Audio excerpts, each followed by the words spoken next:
Bonjour à tous et bienvenue dans le Vendée Live, l'émission du Vendée Globe, émission quotidienne en direct et en public depuis les Sables d'Olonne. Et à 2 semaines après le départ de cette 10e édition, une partie de la flotte a à nouveau mis le pied sur l'accélérateur. Plusieurs records de vitesse, vous le savez, ont déjà été passés et ce n'est que le début. Et en ce dimanche 24 novembre, où on prend son temps en ce dimanche avec un poulet rôti frites évidemment, et bien malgré tout, on va prendre à nouveau de la vitesse en embarquant avec Clarisse Kremer sur l'Occitane. La skipper a fait des pointes à 28 nœuds, c'est-à-dire à peu près à plus de 50 km/h. Et même si finalement on s'habitue à ces vitesses, rappelons qu'habituellement des moyennes à 20 nœuds, c'est déjà un bon rythme. Allez, on regarde. Les bateaux entre 25 et 30 nœuds. On a sorti les casques. Regardez-moi ça.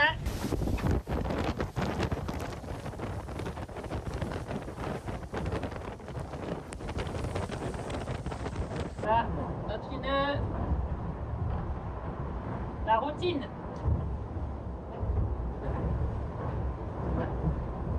Là.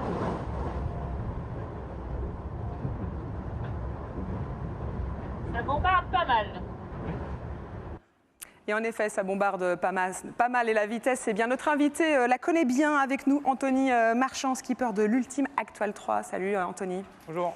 Alors les Ultimes sont des bateaux, on va le rappeler, beaucoup plus grands, beaucoup plus rapides que les IMOCA du Vendée Globe. On les appelle d'ailleurs les géants des mers. Ces voiliers sont des maxi trimarans et en début d'année, tu as donc bouclé ton premier tour du monde en solitaire en Ultime. On y reviendra évidemment, et tout comme on évoquera aussi ton lien avec plusieurs skippers du Vendée Globe cette fois. Et puis avec nous aussi, tu le connais, c'est Xavier Macaire, notre consultant météo certes, mais aussi concurrent parfois lors des solitaires du Figaro. Avec toi Xavier, eh bien, on fera un point évidemment sur la flotte. Alors justement, Anthony, on l'a dit, tu navigues donc sur un Ultime, c'est géant des mers. Cette classe, cette catégorie de bateaux a également sa course du monde en solitaire, on l'a dit. La première édition s'est déroulée en janvier. Tu as bouclé ton premier tour du monde et fini 4e. Alors, on l'a compris, ce ne sont pas les mêmes bateaux, mais finalement, est-ce qu'il y a des similitudes entre ces deux courses ?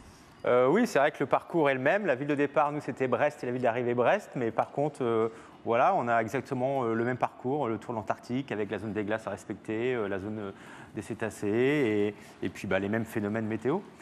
Et justement, on va y revenir. Effectivement, avant ça, on va faire un point avec Xavier, effectivement. Où en est la flotte à ce moment même de ce Vendée Live ? Alors bonjour, donc si on regarde la cartographie, je vais bloquer mon écran et on va aller voir sur l'arrière de la flotte pour commencer. Donc on a Chablis Véroès qui est en train de passer actuellement les îles du Cap-Vert, voilà, qui passe les îles du Cap-Vert et sa zone interdite ici. Si on remonte un petit peu dans la flotte... Ça veut dire zone interdite, ça veut dire qu'il n'a pas le droit d'y rentrer. Voilà, il n'a pas le droit d'y rentrer, c'est pour ça qu'au niveau de la trajectoire, il a dû faire un contournement avec des empannages, comme il est vent arrière, il change de bord pour pouvoir passer et contourner cette zone. Il a des vitesses assez faibles actuellement, plutôt 8-10 nœuds, un vent très, très modéré, plutôt calme. Ici, sur le ça, c'est pour l'arrière de la flotte. Arrière de la flotte, voilà. Mais c'est bien de couvrir toute la flotte, c'est pour ça que je le montre aussi. Dans le groupe du milieu de flotte, ici, ils ont des vitesses pas très élevées. Ils ont passé l'équateur, ils sont dans les alizés de l'Atlantique Sud, mais des vitesses plutôt moyennes, 10-15 nœuds. Si on zoome un petit peu plus devant sur le groupe des bateaux de tête, de la tête de flotte, donc là, il y a des vitesses quand même beaucoup plus élevées, ils ont un vent plus soutenu.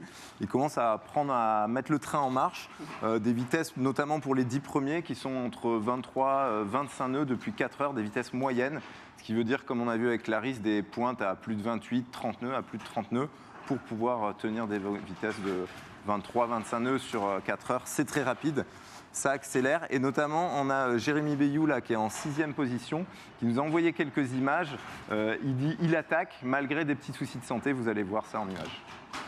Ah, désolé, j'ai pas donné beaucoup de nouvelles depuis quelques jours. Tu l'as sorti du poteau noir et le passage de l'équateur.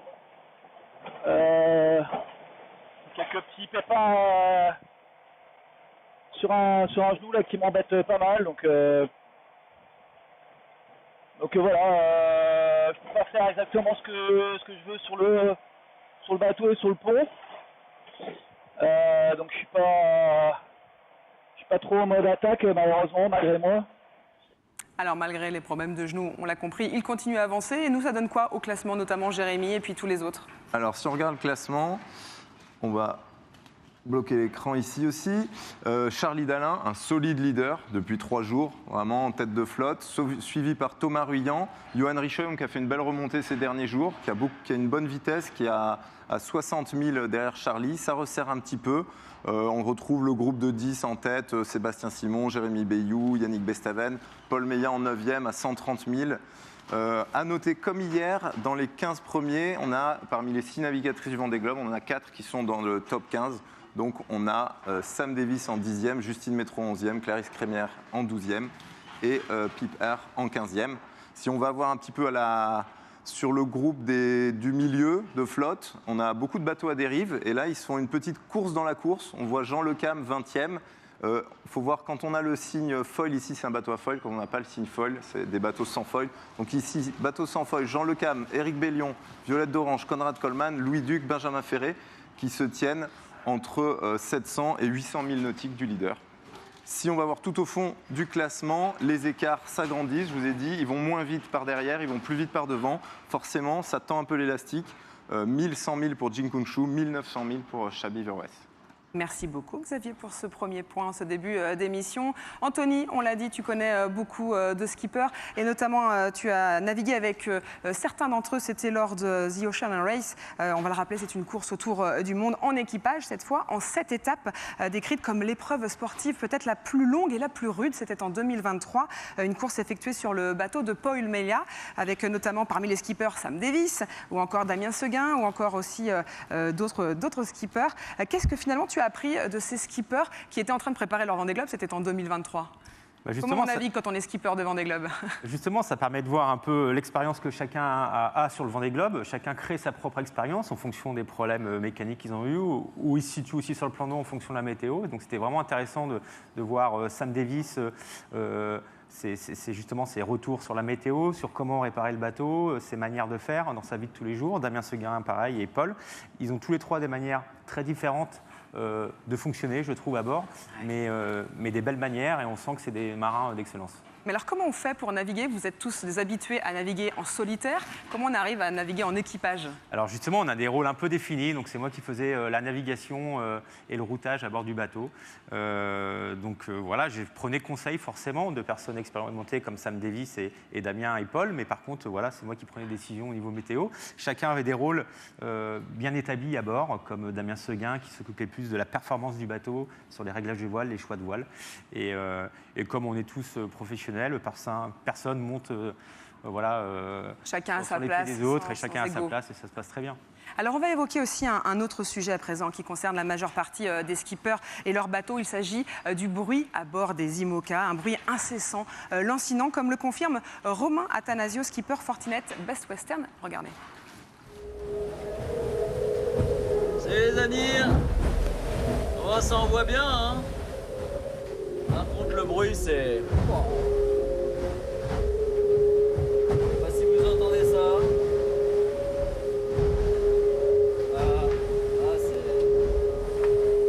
C'est la longueur de journée. Alors vous l'avez entendu, hein, c'est déjà insupportable en 30 secondes, imaginez-le, c'est pendant 3 mois. C'est tel que de plus en plus de skippers importent des casques, on l'a vu notamment avec Jérémy Bayou. Pour qu'on comprenne bien, Anthony, effectivement, c'est quoi ce bruit d'une part et ça équivaut à quoi? Donc il y a plusieurs sifflements différents, ça s'appelle des sifflements des impendices, des foils qui se mettent à certaines fréquences et une certaine vitesse à se mettre à siffler, ou ça s'appelle le gréement aussi, des gréements en carbone qui font beaucoup de bruit. Et donc forcément c'est lié à la vitesse, donc il y a un petit côté agréable au sifflement quand on commence à retrouver de la vitesse, mais sur la longueur ça commence à être dérangeant.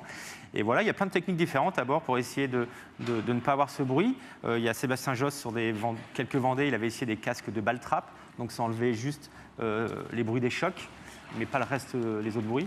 On peut avoir des boules caisses faites sur mesure ou des casques de musique anti-bruit qui peuvent enlever. Souvent, ça enlève vraiment les petits bruits dérangeants, les ronronnements, les petits sifflements, et ça n'enlève pas les bruits importants qui est, par exemple, si on entend le bateau s'il casse, on entend Il faut peut-être mieux l'entendre, le bateau. Et donc il faut toujours entendre, voilà. Il ne faut pas se mettre non plus dans sa bulle. Anthony, on l'a dit, tu connais donc de nombreux skippers du Vendée Globe. Certains sont même des amis, à l'image de Paul Meillat, skipper biotherme. Avant de le retrouver en direct, regardez où se situe justement Paul Meillat dans la flotte. Il pointe à la 9e place dans l'hémisphère sud. Bonjour Paul, comment te sens-tu à l'heure où tu es dans la dépression et tu t'éloignes un peu enfin de cette chaleur presque insupportable? Ouais, non, tout va bien. C'est sûr qu'on n'est pas habitué à naviguer dans du vent fort comme ça, avec de la chaleur. C'est surtout très humide. C'est très plate, donc le bateau reste assez confortable. Paul, on a un de tes amis avec nous, Anthony Marchand, que tu connais évidemment très bien. Anthony, tu as peut-être un mot, une question pour Paul? Coucou Polo, petite question culinaire. Le poisson volant que tu as cuisiné, tu trouves que ça a plutôt un goût de maquereau ou un goût de thon? En ce dimanche, ou de bar? Plutôt maquereau quand même. Mais il n'y a pas le goût fort du maquereau, c'est vrai. Donc, la texture, c'est maquereau. Mais c'est pas mal. Hein. C'est à tester. Peut-être une autre question, un peu plus technique peut-être, Anthony. Et donc là, j'imagine que tu es vraiment en train d'essayer d'accrocher cette petite dépression pour essayer d'y rester le plus longtemps possible. Donc voilà, la vie à bord, ça saute un peu dans tous les sens. En état de mer, tu as à peu près quoi en hauteur de vague en ce moment? En fait, justement, c'est assez plat, hein, parce que c'est du vent qui souffle pas sur une grande distance. Donc, du coup, ça nous permet d'avoir des vitesses assez rapides. Et le bateau ne fait pas beaucoup de plantées, donc ça reste quand même de l'IMOCA à 25-30 nœuds, donc c'est sûr que c'est pas très confortable. Mais moi j'ai de la chance, mes Avlephone, les Safran, il n'y a rien qui vibre, donc ça siffle pas. Non, c'est quand même pas mal comme condition. C'est vrai que ce qui est dommage, c'est la chaleur, parce qu'on aimerait bien en fait finalement être un peu plus protégé au niveau vêtements. Rien que pour se déplacer, j'ai été matossé tout à l'heure. J'étais obligé de m'habiller pour matosser, et on est obligé de s'habiller pour se protéger un peu des petits chocs, et ça on m'a vite. Alors on le voit, hein, les connexions ne sont pas forcément toujours simples dans l'hémisphère sud. Xavier Macaire, Paul, on a Xavier avec nous. Xavier, est-ce que tu as peut-être une question? Oui, bien sûr. Bonjour Paul, ça fait plaisir de te voir. Je voulais savoir, est-ce que tu es assez confiant sur la stratégie, la météo et la vitesse? Actuellement, tu es 9e, tu es dans le bon paquet, tu es en tête de flotte. Comment tu sens la suite là, pour les jours à venir? Eh ben, oui, on essaye de se glisser. Hein, cet anticyclone de Sainte-Hélène qui est coupé avec un front qui permet, avec une petite dépression, de nous faire avancer. Les modèles, ils nous voient y arriver, donc pour l'instant c'est bien. Après, il faut rester vigilant. Mais en tout cas, on va faire un bon bout de chemin vers le cap de Bonne-Espérance comme ça. C'est vrai que ça change un peu d'un modèle à l'autre, mais ça a l'air de passer, même pour les bateaux qui sont un peu derrière nous, ça a l'air de passer aussi. Donc ce serait super, parce que ça veut dire qu'on va se retrouver à 7, 12, 13 bateaux à être dans le sud, peut-être dans le même train, dans le même système météo, quoi. Et c'est important effectivement aussi de parfois naviguer en groupe. Paul, comme tous les skippers, ton bateau est équipé d'hydrogénérateurs. Hein. C'est un système d'hélice à l'arrière du bateau pour produire de l'énergie. Car à bord, vous avez besoin d'énergie, notamment pour les batteries, pour par exemple aussi les écrans. Et la bonne nouvelle, c'est que tes systèmes fonctionnent bien. Explique-nous ça. Alors ouais, moi ça fonctionne super bien, heureusement d'ailleurs, parce que j'ai pas pris de gasoil pour faire tout le Vendée Globe avec le moteur. Donc je compte sur mes hydrogénérateurs et les panneaux solaires. Et depuis le départ, j'ai quasiment, j'ai allumé le moteur une demi-heure pour voir si tout fonctionnait bien, mais c'est tout. Donc quand il fait chaud comme ça, c'est agréable. Et effectivement, c'est une bonne nouvelle que ça fonctionne bien, mais c'est surtout l'occasion de rappeler que tu n'as pas besoin de ton moteur. Peut-être un dernier mot avant de laisser aussi Paul continuer à avancer. Non, Paul, en tout cas, tu fais une super trajectoire. Hein. C'est surtout pour te féliciter. Et voilà, c'est super agréable de se suivre dans les médias et dans les réseaux. Donc, continue à nous envoyer plein de messages et plein de belles images comme ça, comme tu fais.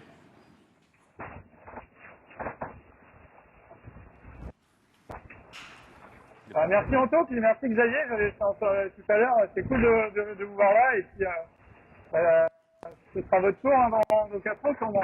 Allez, ciao. Affaire à suivre. Paul, merci beaucoup d'avoir été avec nous. Tu le sais, beaucoup suivent ton parcours, notamment ceux qui sont au Sable d'Olonne avec nous en public. Ils vont t'applaudir. Écoute bien, tends l'oreille, c'est pour toi, Paul.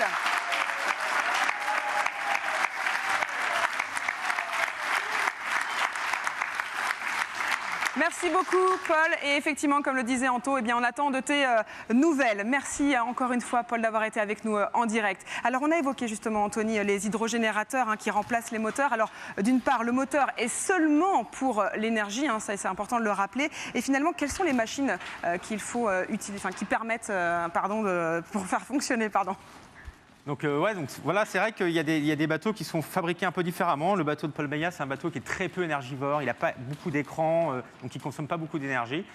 Aujourd'hui, Paul, il a des panneaux solaires sur son roof, les hydrogénératrices qu'il met à l'arrière, donc il en a 2. Et il peut avoir le moteur en backup, donc plutôt le moteur en groupe électrogène. Donc l'arbre d'hélice ne peut pas tourner, c'est bloqué avec un plomb d'arbre, on appelait ça comme ça. Et donc voilà, donc, son but, c'est vraiment d'utiliser le moins de gasoil possible pour son tour du monde. On va dire que ça va du simple au triple entre différents bateaux en volume de gasoil. Il y a des bateaux qui partent faire le tour du monde avec 100 litres de gasoil, au cas où, et d'autres bateaux avec 300 litres de gasoil. C'est juste pour donner une petite échelle. Et il y a d'autres bateaux comme Cali, je crois, et j'ai vu qu'il avait une éolienne à bord de son bateau. Donc voilà, c'est des bateaux qui avancent vite, on fabrique beaucoup de vent apparent.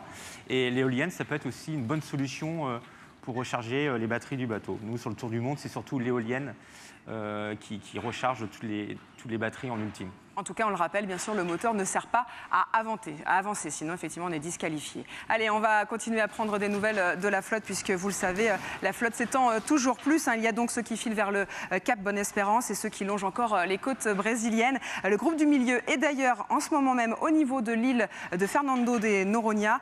C'était le cas aussi il y a 2 jours pour Justine Métro, skipper Teamwork Team SNEF. Et quel que soit le moment où les skippers y passent, eh bien cette île est sur leur chemin, une île paradisiaque, messieurs, dames. En effet, inscrite au patrimoine mondial de l'UNESCO. C'est tel que pour s'amarrer, par exemple, eh bien, les navigateurs doivent même s'attiquer d'une taxe. Et évidemment, eh bien, la question ne se pose pas pour nos skippers s'ils doivent s'arrêter ou pas. Exemple avec les images de Justine Métro qui a profité et qui nous en fait profiter.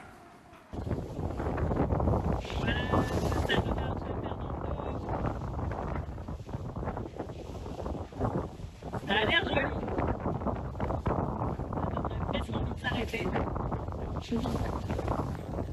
Et du coup, c'est la première terre que je vois depuis Madère, et puis c'est peut-être la dernière avant un petit moment.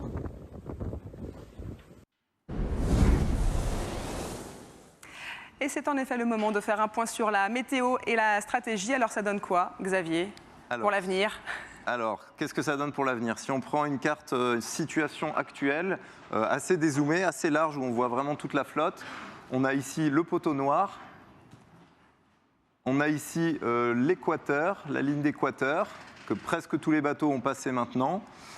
On a ici la dépression qui intéresse le groupe du Sud. Les alizés ici, le groupe du milieu est dans les alizés de l'Atlantique Sud, vent de sud-est. Le groupe de tête est dans des vents de nord, dans la dépression, ici. Et cette dépression, elle va se déplacer, il va falloir l'accompagner. En quittant l'équateur, on s'éloigne des chaleurs. En gagnant dans le sud, on s'éloigne des chaleurs. Il y a beaucoup de skippers qui se sont plaints d'avoir vraiment très chaud depuis plusieurs jours. Le groupe du milieu a encore chaud. Là, ils sont proches de l'équateur. Le groupe du sud commence à avoir des températures plus agréables. Si on regarde ensuite une carte un petit peu plus zoomée, sur la dépression et le groupe, uniquement le groupe des bateaux de tête. Donc là, on a une dépression ici, son centre est ici, et elle est accompagnée d'un front ici.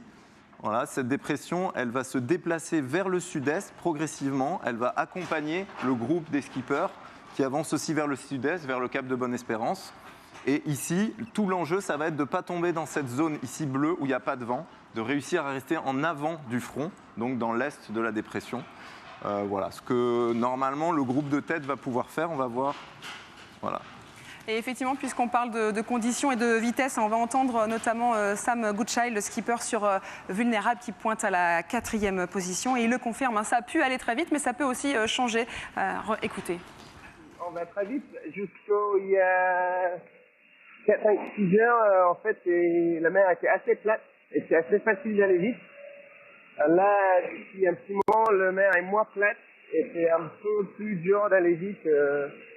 Et en fait, on fait des grosses cercles et puis on plante dans les vagues, on s'arrête en bas. Et voilà, c'est pas hyper agréable. Pas tout le temps en tout cas. Donc l'enjeu là, c'est ce que j'ai essayé de faire, c'est de trouver un bon équilibre pour que le bateau il va vite, à bonne vitesse moyenne, sans faire des grosses pointes et sans trop charger. C'est plus facile à dire qu'à faire, mais on va arriver. Il a tout dit en fait. Il a tout dit exactement. Et donc, on va passer ça en image sur une animation pour les prochaines 48 heures. On a Charlie Dalin, Paul Meillat et Tanguy Le Turquet. Donc, on voit cette dépression qui se déplace lentement vers le sud-est et les bateaux qui l'accompagnent. Charlie Dalin et Paul Meillat qui vont accompagner, rester dans ce vent de nord en avant de la dépression. Pour Tanguy Le Turquet et le groupe du milieu, avec les bateaux à dérive, ça va être assez dur de venir connecter, même ça va être impossible. À un moment, ils ne vont pas pouvoir venir connecter et attraper cette dépression. Ils ne vont pas pouvoir prendre le train en marche. Et voilà, on voit que Charlie et Paul, dans 2-3 jours, vont s'approcher du cap de Bonne-Espérance. Donc pour qu'on comprenne bien, c'est une bonne nouvelle pour les leaders, un peu moins pour les suiveurs. Exactement. Anthony, en effet, ces prochains jours vont peut-être être finalement un peu décisifs. Est-ce qu'on peut dire que ça va être un premier vrai tournant dans cette course du Vendée Globe ?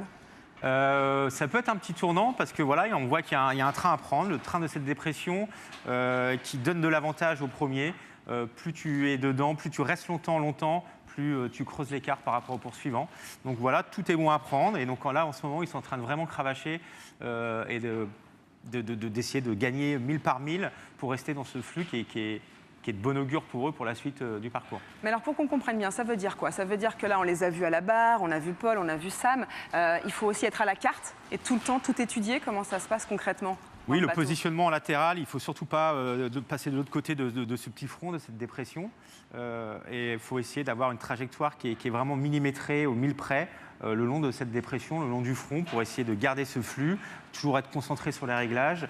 Et donc forcément des mouvements à bord qui sont assez...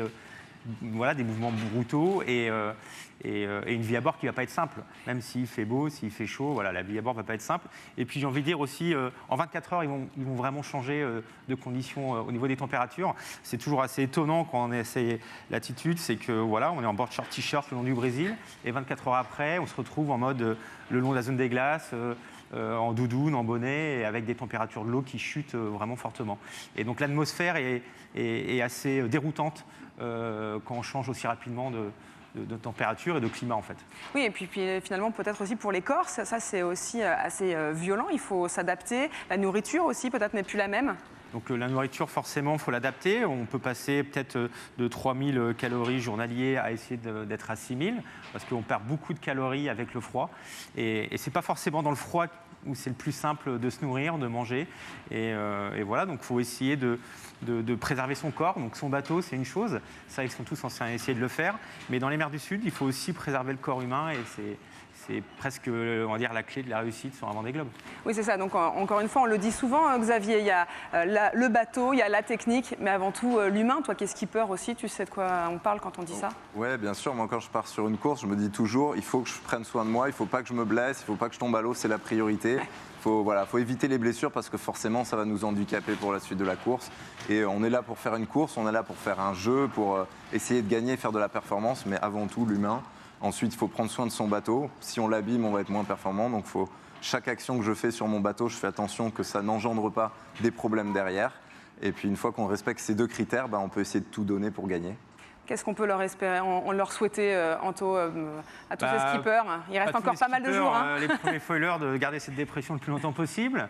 Et puis, pour la suite de la flotte, voilà, qui est un train de dépression en leur avantage pour essayer de ne pas trop perdre de chemin. Mais en tout cas, rien n'est joué, effectivement, il reste du temps. Allez, on va terminer comme on a débuté, avec de la vitesse et du plaisir. On vous l'a dit, pour une partie de la flotte, ça va encore très vite. Et ils ont raison d'en profiter parce qu'on l'a vu, tout pourrait changer. En attendant, on monte à bord d'Initiative Cœur, l'IMOCA de Sam Davis, qui pointe à la 10e place et qui fait son 4e Vendée Globe. Et vous allez le voir, plein de vent, plein dans les cheveux, plein dans le micro. Et c'est surtout avec un grand sourire qu'elle surfe, notre Samantha Davis. Et nous, on se retrouve demain à 12h30 en direct et pourquoi pas en public. À très vite. Salut. Voilà. Bonne journée sur Initiative Cœur. Un joli coucher de soleil.